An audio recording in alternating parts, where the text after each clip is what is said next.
2018. Lynn, has the meeting been properly posted? Yes. Thank you.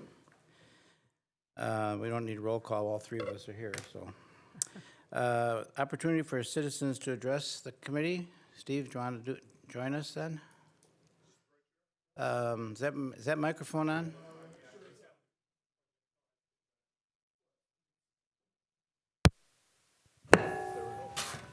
And as always, we'll restrict it to about 3 minutes.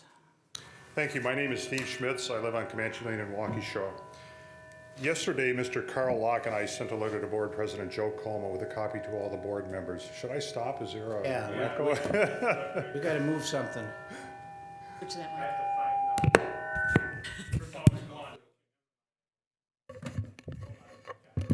Technology.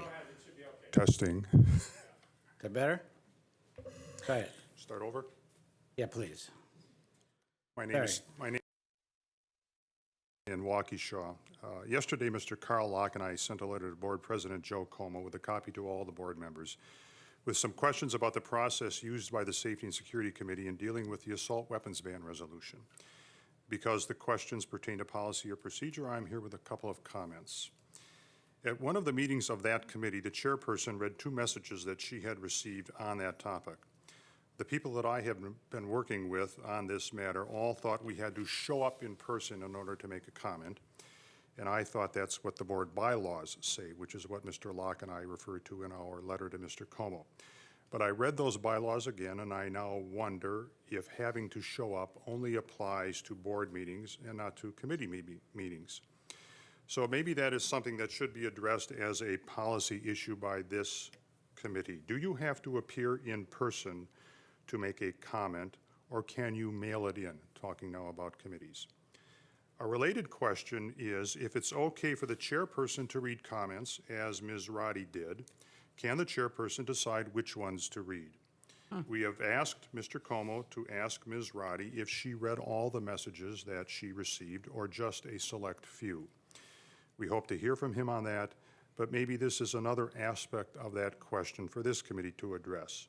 If you read one, should you have to read them all? For what it's worth, the 2 messages that Ms. Roddy read happened to coincide with her position on that issue. The rest of my comments pertain to openness and transparency.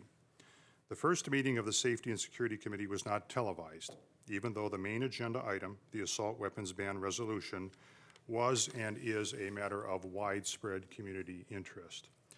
I assume, but I don't know this for sure, obviously, that the board president made that decision to not televise that meeting. So the only official record of what happened are the minutes. I was at that meeting.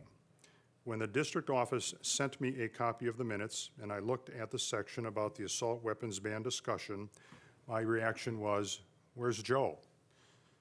Mr. Como is a member of that committee and he was present at that meeting. According to the minutes, he made no comments at all during the discussion, when in fact the opposite is true. He had many comments. I don't know why it looks like he wasn't even there, but that's what it looks like.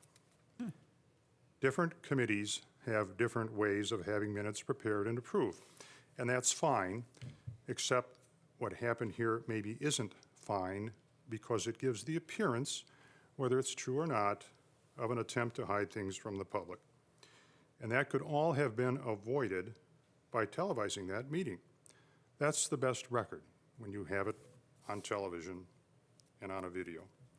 So maybe this committee and the board should consider a policy of televising all committee meetings instead of having an ad hoc decision made by one person.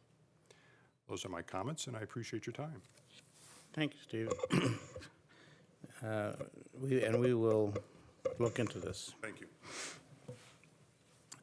No other citizens here to address us, so we will proceed. As always, there are no bright lights for this. We have a number of action items on here. It looks scary. There must be about 20 of them or something like that. But many of them we're going to find are a word here and a word there as dictated to us, so it won't be quite that bad. But before we get into those, we have approval of the minutes from the June policy meeting. Do we have, see, Barbara, you were excused that day, yes. I approve the minutes as Okay, is then I will presented. second the minutes for the June meeting. Any questions? All in favor, please say aye. Aye. Aye. 3-0, Lynn. And when we will now move into, almost all of these are revisions. There's a policy, there's a new one or two near the bottom. Yes. Okay. To begin with, we have policy 5512 and related products of policies on 7434. This is the item of use of tobacco, nicotine and related products by students and on school property. If I'm not mistaken, this is simply an expansion of the words for, it was just simply tobacco, and now it includes the vaporizers, electronic cigarette juice. I don't even know what that one is, but you see that in the middle paragraph. Any questions, Barbara? Yes. Joe, I'm wondering why it says in the very first sentence, the board prohibits use of possession of tobacco and tobacco paraphernalia in any form at any time of the calendar year. Why would we have the calendar year? Don't we want it to be at any time? That is any time. If you said the school year, that would then exclude the summer. Okay. So the calendar year then talks about all 12 months on the school property, in and related to school events. So it is the full calendar year. Okay, Some people in the school confuse the school year with And the calendar calendar year. year. Okay, so you think that would suffice rather than saying anytime? Yeah, Anytime in the school year? because Okay, we want to go beyond the school year with yeah, this. okay, thank you. Okay, any other questions on 5512 or 7434? And what we're doing here is reading these here and going to approve, hopefully approve these here so that we can take them to the first reading in August. Okay, so I would be seeking Okay. an acceptance of 5512 and 7434. All right, Mr. President, I move to accept the revisions of policy 5512, use of tobacco, nicotine, and related products by students, and 7434, use of tobacco, nicotine, and related products on school premises as presented. I second it. Seconded. Further discussion? Seeing none, we'll ask for all approval. We'll say, please say aye. Aye. Aye. Opposed? 3-0, Lynn, on those two. Under item number C, it's policy 0151.2, required student academic standards agenda item. This is very simply a word change, right? It is. There were a lot of districts that received questions as to why now we have to put academic standards on our board agenda and have the board approve those standards. This just adds the legal citation in the first few words in accordance with 120.12 of the Wisconsin statutes. So it gives the board the legal citation as to why we have to do this. Which we've done anyway. Right. We have done this. It's been in practice. It's just a matter of making sure the policy reflects the law. Barbara? Why would we not call it school board? There are other board meetings in the district. There are committee meetings, there is only one board meeting. Neola has standardized, and you'll see that through a number of policies tonight. They had school districts that use the Board of Education or the school board. Yeah. To standardize that language, they just put board in there, and it covers Okay. both now. All right, So, thank you for clarifying that. Okay, another action item. Somebody seeking a motion on zero. Okay. Barbara? I move to accept the revisions to policy number 0151.2, required student academic standards agenda item as presented. And I second it. Seconded. Any further discussion? All in favor, please say aye. Aye. And an aye here too. 3-0, Lynn. Came out faster than I could get my own voice in there. Okay. As I said, a lot of these are going to be pretty straightforward, although we have a few discussion ones. Later, officers, 0152. This is to clarify and solidify the fact that secret ballots may be utilized only for the election of the officers of the school board. that's it. Is there a motion for approval of the 0152? I move to approve the changes to policy 0152 related to officers as presented. Second? Seconded, thank you. Further discussion on that one? It's pretty straightforward again. We have been using secret ballots for that, and I don't believe we've ever had the use of secret ballots otherwise. No, this just really gives you the ability to use secret ballots to elect the officers. But only, yeah. Yes. All in favor, please say aye. Aye. Opposed? That's also 3-0. Okay, another terminology change coming up, 2260.02, English language proficiency. This policy has been revised to recognize the description of English language learners, which has been changed to English learners, just EL. Sometimes you wonder why we have people that are kept so busy doing things like that. Well, you didn't hear that from me. But anyway, you'll see throughout the board using the term English language proficiency and then changing all the ELLs to EL. And probably 12 or 15 places in here. Is that a national change? Or, National and then a local Wisconsin level change. It's Okay. changed at both levels there. okay, so that's again following a recommended terminology. So I move to approve the revisions to policy 2260.02, the English language proficiency as presented. Second? Seconded by Barbara, thank you. Any further discussion? All in favor, please say aye. Aye. Opposed? 3-0, Lynn.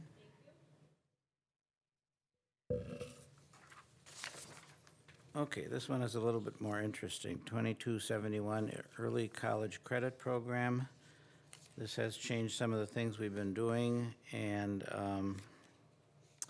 policy is revised to reflect the legislature's changes, replacing youth options with the terms Early College Credit Program, ECCP.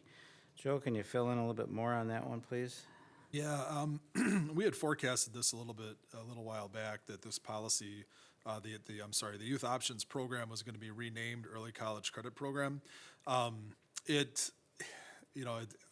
There's not a lot of substantive change to this outside of the name. It does clarify grades 9 through 12, and it adds a Start College Now program for grades 11 and 12, which focus on technical college credits. You will see the Starts College Now program policy in the near future, but because it is near release from Neola, they add that language to this. But other than that, the Youth Options Program is just now renamed. Okay, and then we will be adding the SCNP. It's already, we're adding it here to the policy, but actually placing it into work will be coming up. Correct, they're writing the rules on that policy. Okay, good. Thank you. I did have a question, and maybe this comes up elsewhere, as long as we're right there on it. That talks about the credit. Authorized institutions of higher education provide they complete the courses and receive a passing grade. What do they determine as a passing grade? But that is just, it's dependent on how the university scores the passing grade. There are some universities that use proficiency-based grading. So it's got a different scale. There are some universities that are on a 4-point scale. ABC is a passing grade. ABC. So it just depends on what it Okay. is. Sometimes there are universities that have an A and a B. It's whatever is passing at that university. So would then, if that school accepts it as a passing grade, that's what the definition will be. Okay. we do have the language in here, though, that does talk about the AP course in a subject area and score Yeah. 3 or higher. We want to make sure that that is maintained to help with any weighted grade issues that we may have when kids are participating in these classes. Okay, thank you. Barbara? Does the grade, is the grade part of the student's total GPA? The high school credits earned through the program, there won't be weighted. Yes. The transcribing of grades, I'm sorry, I'm just familiarizing myself with this. I apologize for not having that It says we'll answer. follow district practice for transcribing Correct. grades. So the grade would appear on the transcript. The weight would not be applied, so an A in an advanced course would not be applied unless that criteria on the bottom that discusses AP would first be satisfied. Okay, so very normally not. So it could factor into weight, but it would not be a weighted grade, meaning on a 4.5 scale. But it is part of the GPA. It could be part of the GPA, It yes. could be part. Correct, it could be part of the GPA. Okay. And who would determine that? The course or the The district? course would have to fit the criteria. course? Okay. Good, you. good question, thank you. Anything else on 2271? Again, we're having youth options will still exist, it's just not going to be called youth options. And Correct. we have a new program coming, and this is adjusting for all of that. Right. Okay, All right. I move. All right, I move to accept revisions to policy number 2271, early college credit program as presented. I second it. Thank you. Further discussion? All in favor, please say aye. Aye. Aye. Opposed? 3-0, Lynn. And, okay. This item keeps reappearing. School counseling and academic career planning. This policy is revised to provide additional detail regarding the role of the counseling and academic planning program, creation of the program, and obligation to ensure accessibility. Joe, again, I think we probably need a little bit, it's really just one place on here, but Correct. It's the addition of the statement, the plan shall be developed by licensed school counselors in collaboration with student services staff. So this policy is now capturing the process that we've used. Our school counselors have taken a lead in developing the academic and career planning program that we have in the district. They worked alongside a number of our curriculum coordinators, our CTE coordinator, Molly this past year, but prior to that, Amy Lang, in developing a comprehensive program that meets the needs of this statutory requirement. And if you look down in the plan should be developmentally appropriate and include. We had originally, when this policy was passed, had item A listed as item F. Neola now recommends that item F be moved to item A in that series of policies there. giving it kind of a priority point, Correct. which seems appropriate. And again, we have the EL term coming up. Barbara? Yes, question on the back page, letter G. It says, provides that an appropriate amount of time and effort shall be given to providing school counseling. What might that look like? It's age appropriate, so if you follow that along, services to those students age 16 to 19 who do not intend to enroll in an institution of higher, that may look, it's listed as appropriate because that could be dependent on the individual student. Some students may have a different intention beyond high school where where they're, they may be going down into military service. right. They may be going directly into employment. They may not have the interest in college. There may be students who, between these ages, are undecided as to what they want to do, and they're really seeking that outreach from counselors. So it could be just dependent on the individual need of the kid. So in other words, and Diane would know too, it's not a program or a day where students that are not going to college get together with staff and talk about this. It's just on an as-needed program for individual students, or is it actually Every student, grades 6 through 12, every is student? participating in the academic and career planning.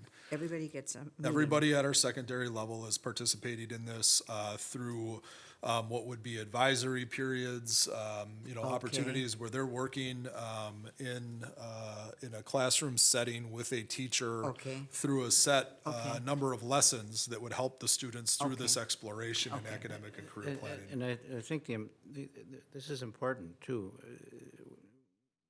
we don't want to just be counseling the kids that are going on into college. right. This is an That's important right. step in taking it, counseling to Right. the kids that are making another decision and, hopefully making the right decision. So we are paying attention to those kids as well, which is something I've always thought we should be doing, so. Everybody who leaves our schools has an academic and career plan. Okay, so in conclusion, the kids that are not going to college do have some kind of a meeting or activity or program or whatever you want to call it to help them understand opportunities, et cetera, outside of going to college. Correct. They're all Thank you. participating. If you have a Great. schedule in the Waukesha schools, you are Okay. participating in the academic and career Great. planning. That's all I wanted to know. Great. Good.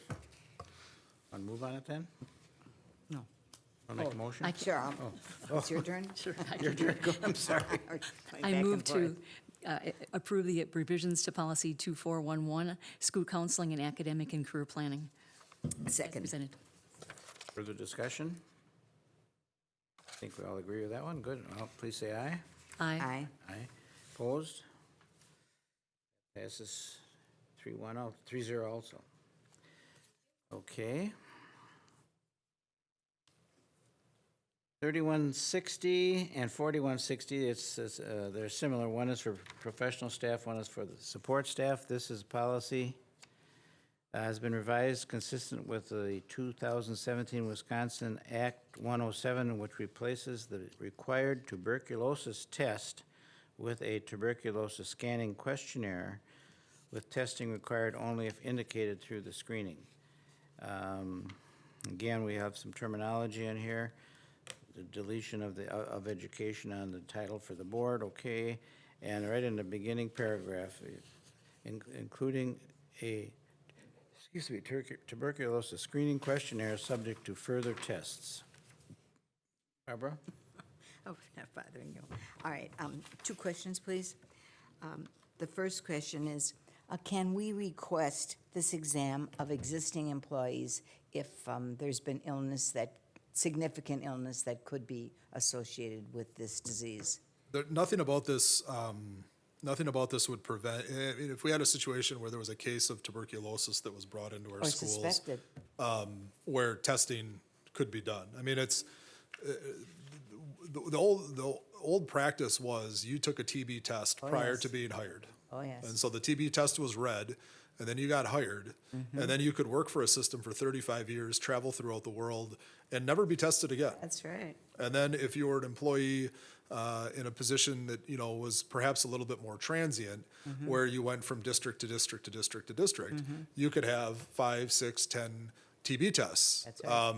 So the effectiveness of it was always a pre-employment test. Yes, it was. But outside of the pre-employment piece, it did little to actually protect the body of people. So that's why they went to the questionnaire with further testing if appropriate. Now, if there was a situation where somebody came in and they were TB positive and that, then public health would step in and do their piece. Okay. But we're, this is what is now standard in the law. This is the common practice now. Okay, so it would have to be reported by the school or the district for further testing, because it's been my understanding that if there has been a case of TB in a building, then everybody is tested to make sure. That's when, that public health has practices that Okay. they follow for that. One more question, please. No, sure. Okay. It talks in the very, very last paragraph on the second page about arrest records, and I'm wondering, do we keep this information, or is it not on file? Could you show me where you are looking on Yes, the it arrest says, records, please? the last paragraph, it says, they're talking about, does not discriminate in the employment of professional staff on the basis of, and it goes on and lists a whole bunch of stuff, and then in the 4th line, it says, arrest record and conviction record. So, That's the non-discrimination statement. so we there. don't keep that record? Yeah, that's a statement of non-discrimination. It's not even so much a matter of maintaining a record. It just, the beginning of that sentence says, the Board of Education does not discriminate in the employment of yes. professional staff on the basis. So that's where that term falls in. It falls Okay. into the non-discrimination statement. All right, what if an incident occurs while an employee has been working in the district? is there a record, is there a note made on their record or not necessarily? We have human resources policies that cover the situation that you're talking about. They would be in Okay. the professional staff, support staff, and administrative series Yes. of the book that talk about what you're doing. Okay. This is specific to the physical examination. Okay, so, but then based on my question, if somebody does get in trouble, we know about it, we've made a note of it, so if it ever happens again, we can say, hey, there's Well, been a problem before. there are processes to follow should somebody get in Okay. trouble. All right. There's a That's requirement what I that wanted if to somebody know. is in trouble, they notify the district of what that trouble is in a timely manner, so. Just wanted to double check on that. Thank you very much. Looking for a motion on 3160 and 4160? Okay, I move to accept the revisions to policy number 3160, physical examination, professional staff, and policy number 4160, physical education, support staff, as presented. I second the motion. Thank you. Any further discussion? All in favor, please say aye. Aye. Aye. Opposed? 3-0, Lynn.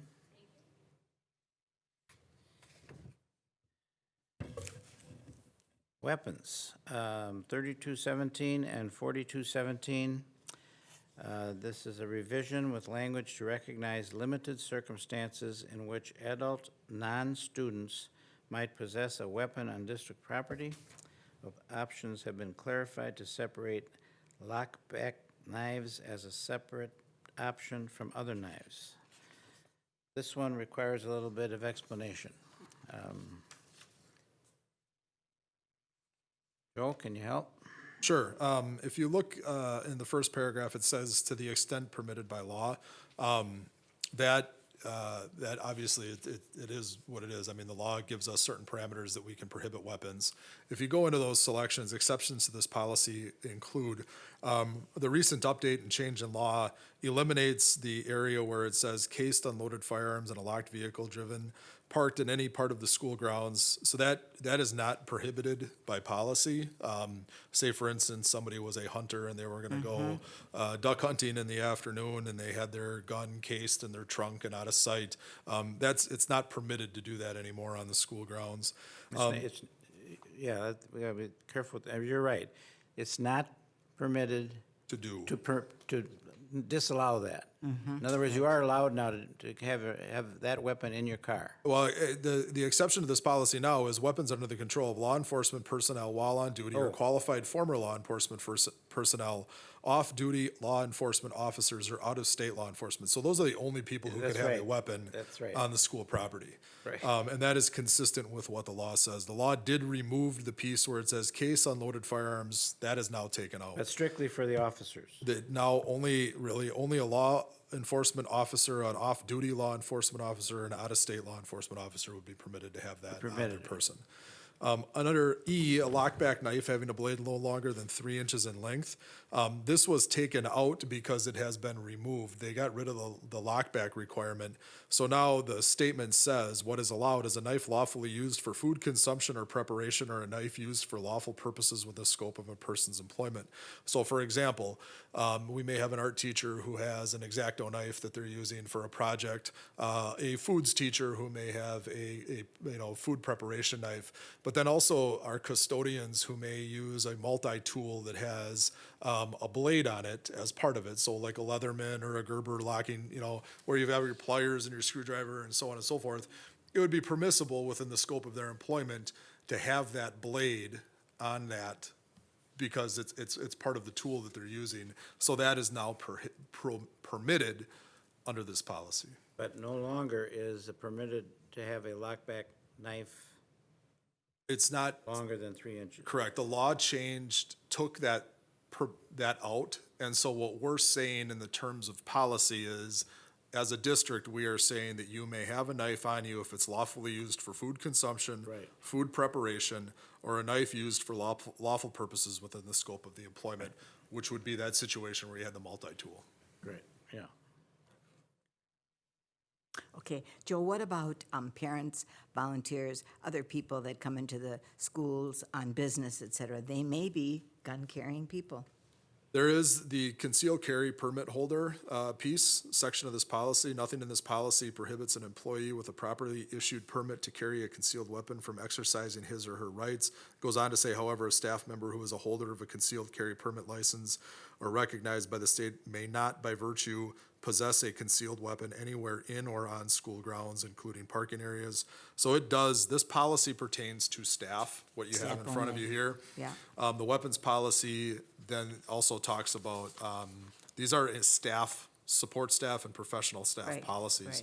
It does not go into what the general public may do. We have a policy we have a policy that addresses the general public. It's just not up for debate in this policy series. What does that policy say? No weapons are on school grounds. Okay, but we don't have signs on doors like some, Yes, we do. places. We do. Yes, our schools are marked. Great. They have to I guess be I've marked. missed that. I believe you. Yeah, I believe you, but I guess I've overlooked it. Yep. Because, there's a lot of public buildings out there that have signs saying, weapons prohibited. Exactly, and our schools do too. Thanks, Yes. great. Glad to hear that. Ready for a motion? Sure. All right. I move that we accept the revisions as presented to policy number 3217, weapons for professional staff, and to policy number 4217, weapons for support staff. And that was the same wording, I didn't specify that. Second. Thank you. Seconded by Barbara. Any further questions, discussion? All right, all in favor, please say aye. Aye. Opposed? Zero, Lynn. Okay. Oops, get the wrong one here. 5113.01, part-time open enrollment. This policy is being revised to reflect recent legislation which changed the course options program back to part-time open enrollment beginning July 1st of 2018. This allows students to attend up to 2 courses outside the resident district, but is limited to attendance at a non-resident public school district. And there's a lot of words in this one, Joe. Yeah, so just like anything in education, if you're around long enough, what was in the past will eventually come back. At one time, part-time open enrollment was the general accepted practice. A few years ago, maybe 4 or 5 years ago, they changed part-time open enrollment to course options. After a period of time, they decided to change it back to part-time open enrollment. It's an important thing to note on here is it applies only to high school students. Course options did go down into the middle grades. This has changed to just include high school students. Other than that, you see a number of things that are struck from there because they no longer apply to the policy. They are covered under the other policy, the early college credit program. So the enrollment at the university or the college is covered under early college credit. This really talks about what happens between public school districts. So this is a little bit neater, cleaner, and easier to use for a public school system. I think when you were discussing this, or maybe it was with Lynn, wasn't there something about you can't jump around from district to district or have more than one of these options going on at the same time? Or I forgot, Lynn, do you remember what that you and I were talking about?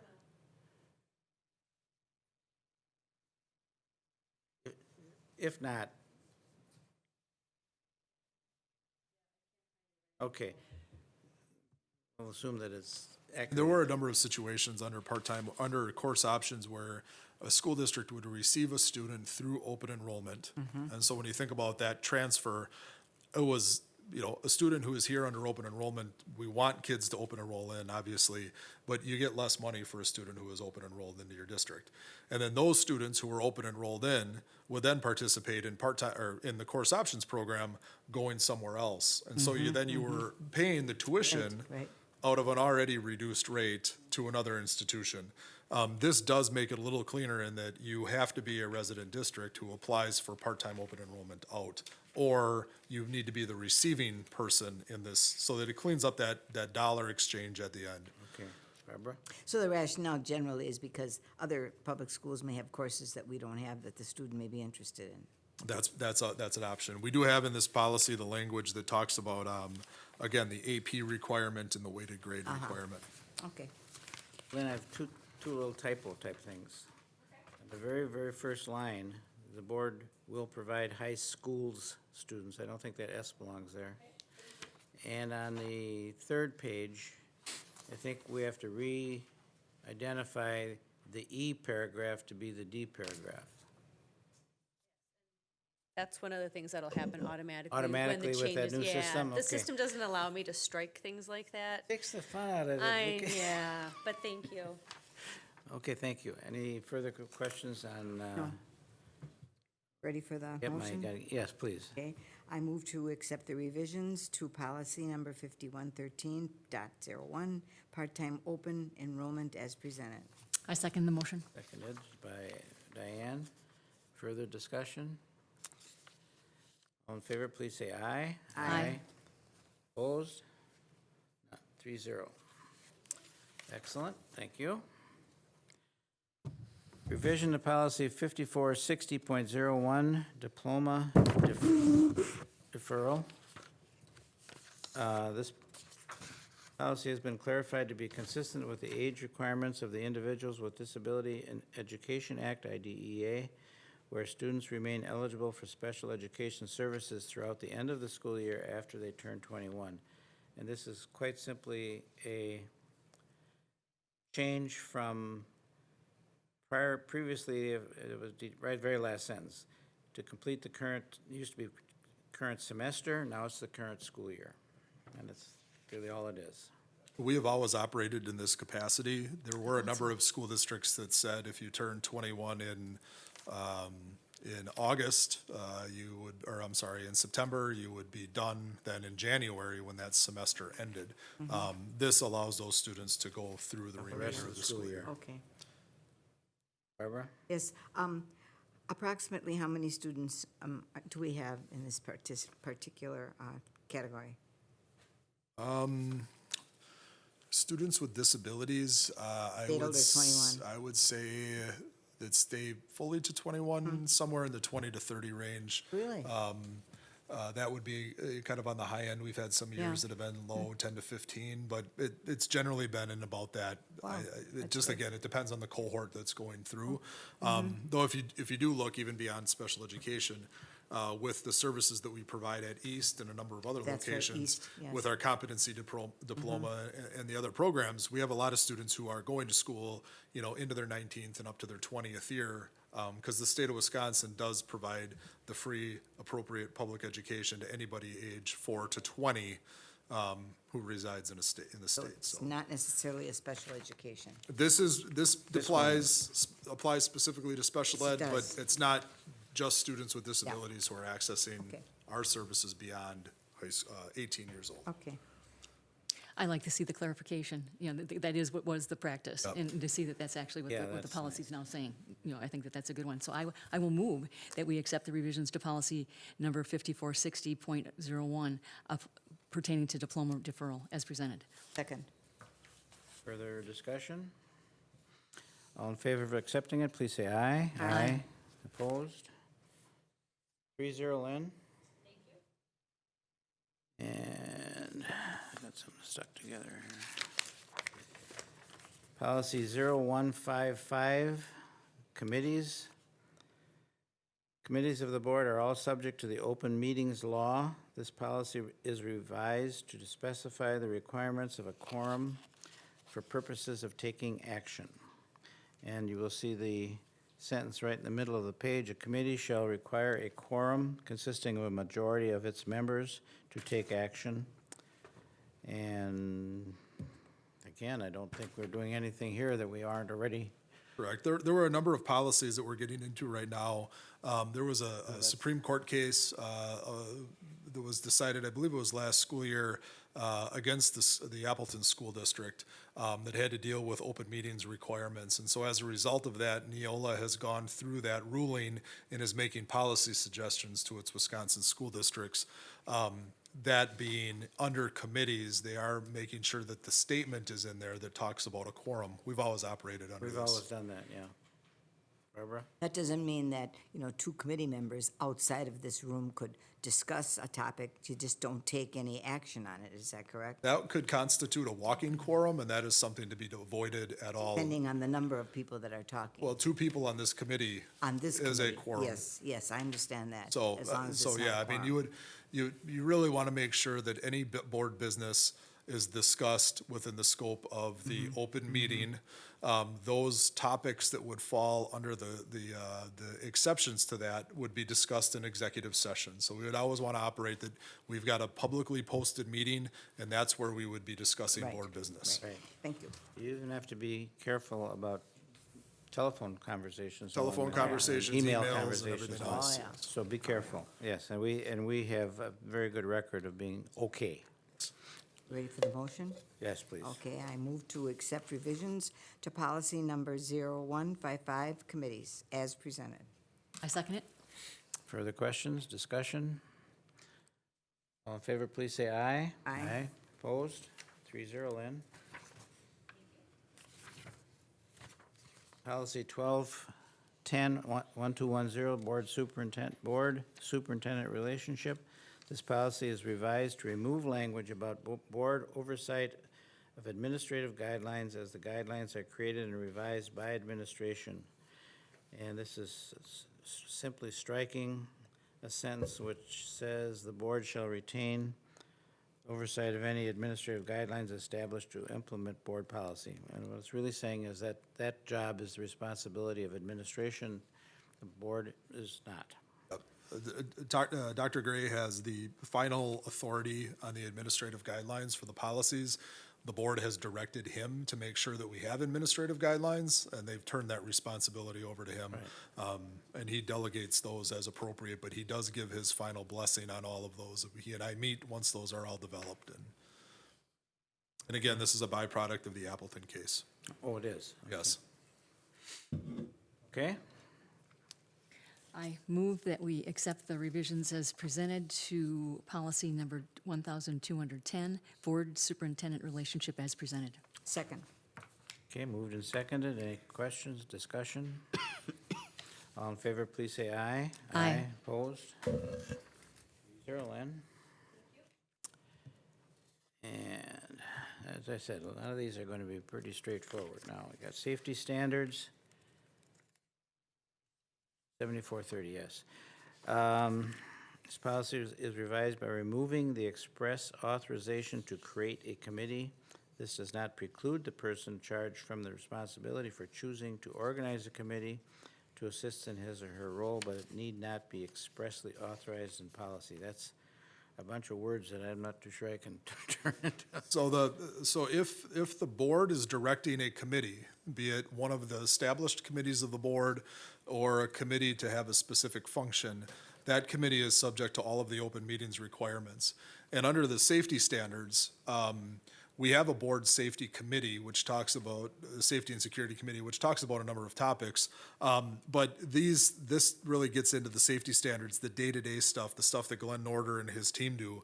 The board wouldn't direct Glenn to form a committee to review such and such. Glenn would do that on his own. That would be administrative in nature. Therefore, we wouldn't want a conversation between Glenn and his head custodians at the high school level talking about the chemistry labs to be subject to an open meetings requirement. And that's really where the distinction between this type of committee, which is not a board-directed committee, and then a board-directed committee, which you saw in the previous policy that talks about safety and security, HR, so on and so forth, there's a distinction there. And so, just tell us, does that also come out of that same? It comes out of the Appleton case. Okay, so it's a matter of who establishes the committee? Correct. Okay, thank you. Barbara? In the second paragraph, a second sentence, it says, "He, she shall designate an employee who shall conduct periodic audits of health and safety, et cetera." Who might that employee be, or might there be a special? It would, it could depend on the area, Okay. but Glenn Norder has been in charge of these areas for a long time. Right. Glenn would be the person who would be in charge of these in most circumstances. Okay. However, that wouldn't, Nurse, too? a nurse may be responsible for that. One of Glenn's area supervisors, who help him manage that large facilities department, they may be in charge of something. But the report nonetheless goes up to and again, superintendent, you have to understand that within the scope of this policy series, superintendent could mean designee. That may end with Darren in the business office, which is kind of the end of the line for a lot of these areas. Couldn't it also be a principal of a particular school? If it were appropriate, yes. Okay. I move that we accept the revisions to policy 7430, safety standards as presented. A second. Okay, further discussion? All in favor of accepting 7430, please say aye. Aye. Opposed? 3-0, Lynn? Okay. Now we have actually a new policy, open meetings for non-board committees. That new policy presented here. Okay, the new policy provides considerations for evaluating the source of a committee to evaluate if the open meetings law requirements pertain to that committee. And this is new, actually, the whole thing is, we're not looking for changes there, except some changes were made to delete a couple words that weren't necessary, so. Yep. So again, to maintain compliance with the provisions from the Appleton case, and the impact that that's had on the open meeting standard, Neola is providing districts with a policy that gives us guidance in doing a test to determine if the committee that is being developed requires open meeting notification. We do have a couple of committees that are built into policy. For instance, the committee that addresses controversial materials. That committee is built into policy. That committee has had public notice to make sure that, we are maintaining that open meetings.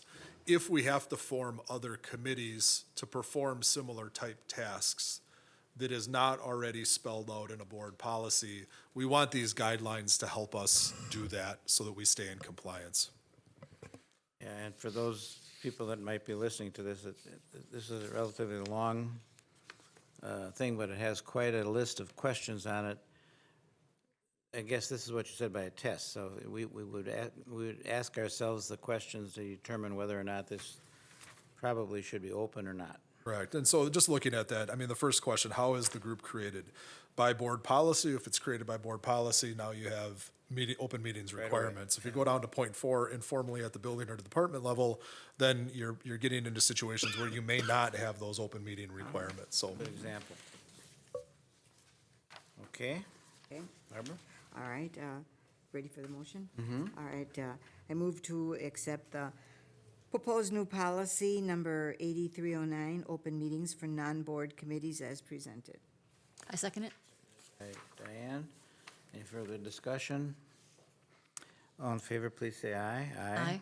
Opposed? 3-0, Lynn. And letter P on our list. Citizens Advisory, oh, no, wrong one here. Citizens Advisories Committee, 9140. Policies revised to provide direction regarding open meeting law requirements and citizen advisory committees. And Joe, I think you probably have this one too. Yeah, so again, this comes from the Appleton case. From time to time, the board may want to get a citizen advisory committee. I believe some recent examples in the area, not necessarily from Waukesha. A while back, I believe the Milwaukee Public Schools decided to make the decision to go to uniforms. I think that they used a citizens advisory approach to try to gather some information on having uniforms in their school. I know that topic was discussed in Waukesha 10, 15 years ago, to the point where there used to be a board policy on creating uniforms. But if this were a topic that the board or the community were interested in, we may want to get a community group to discuss that, or the board may want that. This policy gives us parameters as to how to use a citizens advisory committee, who they report to, and again, what is the open meeting requirement for when that group meets. Okay, I see, oh, go ahead, Barbara, go ahead.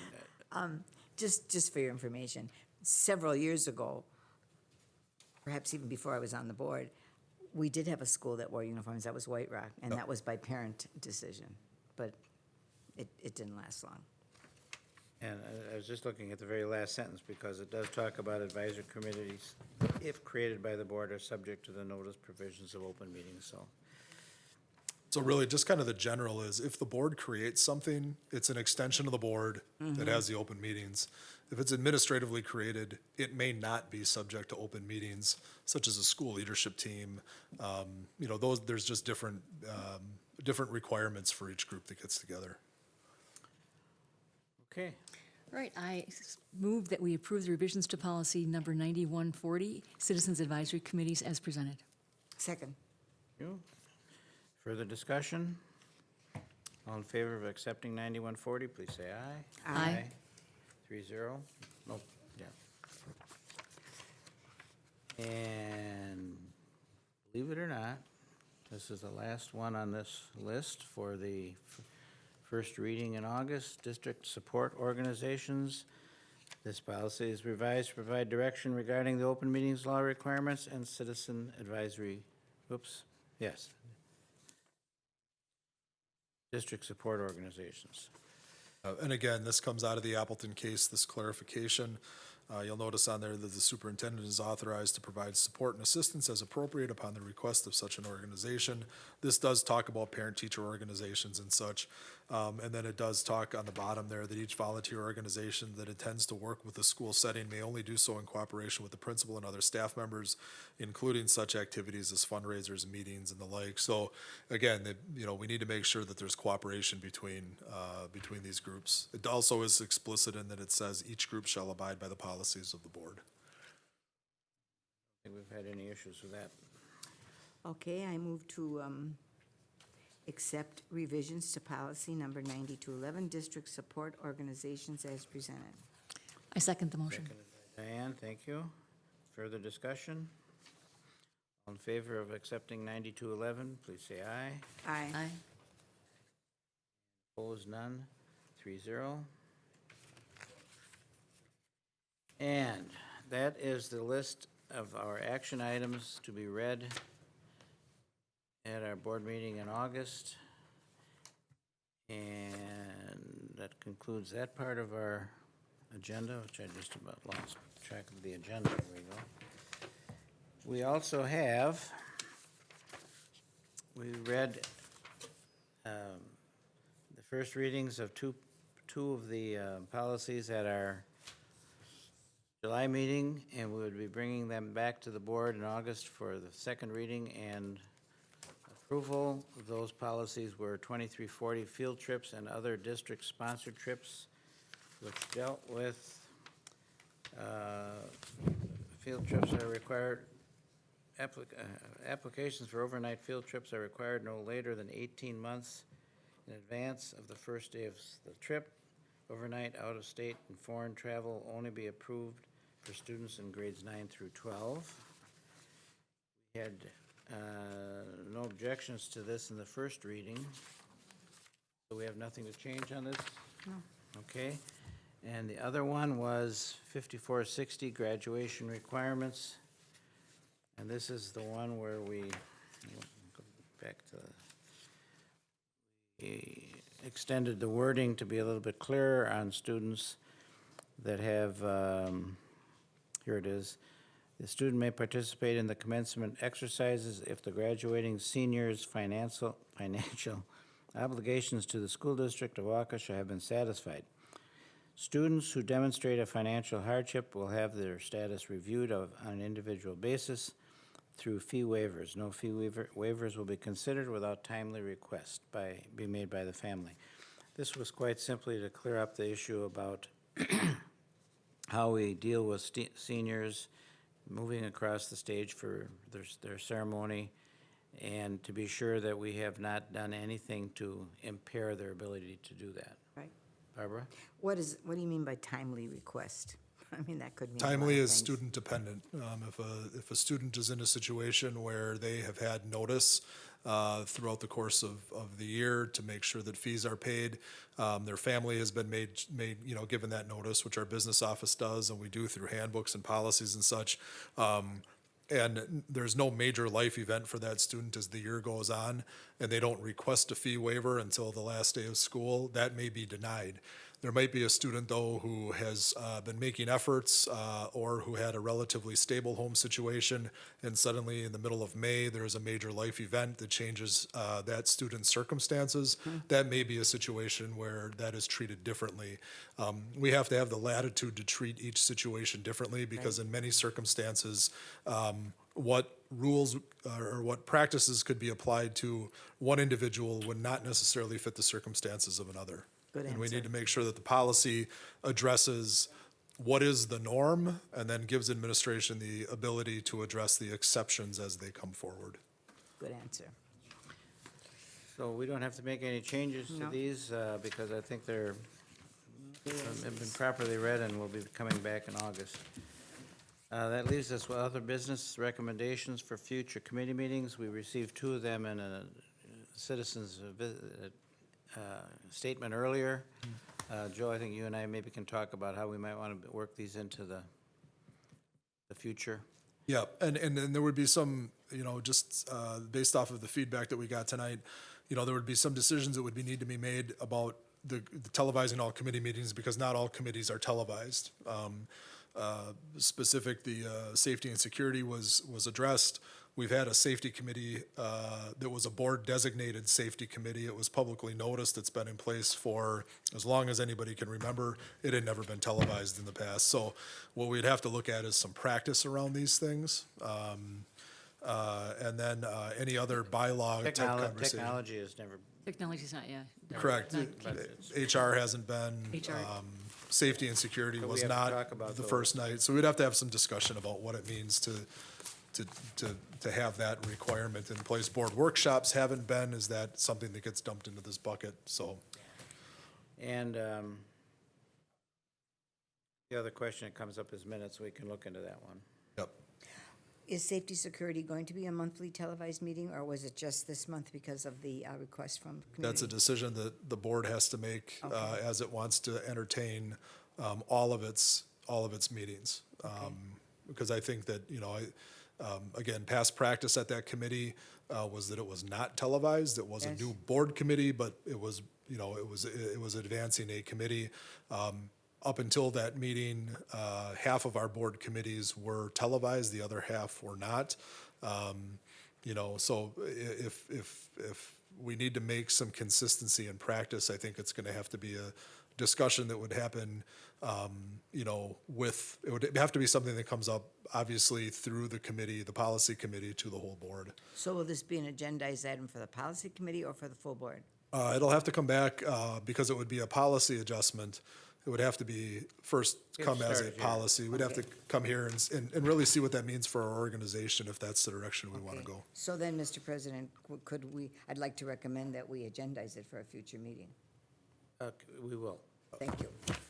But it may not be the next meeting. It'll depend on. Whatever. We'll do some research first. Whatever. Anything else? Do you know if there is any policies for that, Neola-wise? What you have in front of you, I believe it's 20 policies, two that had carried forward, and then 18 policies. This wraps up the current Neola updates. So what we're trying to do is get these to you in July, to the August board, back to the August policy committee, and then to the September board. And because this committee has really, I would venture to guess that we've looked at 550 policies in the last 2 years between the development and then the revisions. I think we're going to be in a position where it's going to be very light for a month or two until we get the next round of policy updates and we can begin to entertain those. So again, we get our recommendations from Neola, and then we go through those policies administratively, and then we make our recommendations to this committee. So once we get that update, it'll take some time before we get back to committee with those. Joe, would you say for the most part, school districts across the state have similar policies? Not all, but similar in many cases. I would say, I would say that the policies are similar in their interpretation of policy that is directed by law. Okay. So if there's anything from the state or the federal government that you must do, Yes. I would say that the policies are similar. There is a lot of local policy that is developed to address how we need to do things here in Waukesha. Those policies would be unique to the districts that, Right, right. that, you know, have to implement them. Those policies are the ones that truly take on the unique characteristics of the district and the community that we serve. I would say that the benefit of going to Neola is we have stayed very consistent in our policy review, and we've been very up to date in what is on our books. I feel very confident in what is there, that if we ever get challenged on something, we can fall back on a current policy that has been reviewed by attorneys, vetted by administration, and then vetted by the board. So Neola is a national policy committee? They're in 7 states, and they serve about 1,400 districts. Okay, okay. And I'm assuming there's a fee for their services? Yes. Yes. Yep. Okay. Thank you, everybody. With that, our meeting is adjourned.